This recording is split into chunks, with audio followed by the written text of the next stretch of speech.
আপনি কি জানেন যে একটা কথা শুনেই ক্রস চেক না করে অ্যাকশনে যাওয়াতে কত পরিবার ভেঙে যায়, কত সম্পর্ক ভেঙে যায়?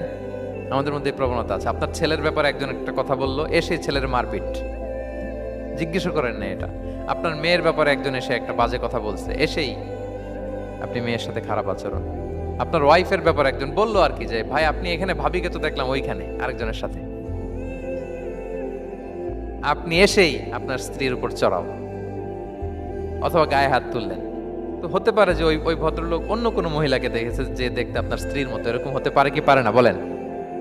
তো এই যে আপনি ক্রস চেক না করে, ভেরিফাই না করে যে অ্যাকশনে গেলেন, এতে সমস্যা হবে না সমাজে?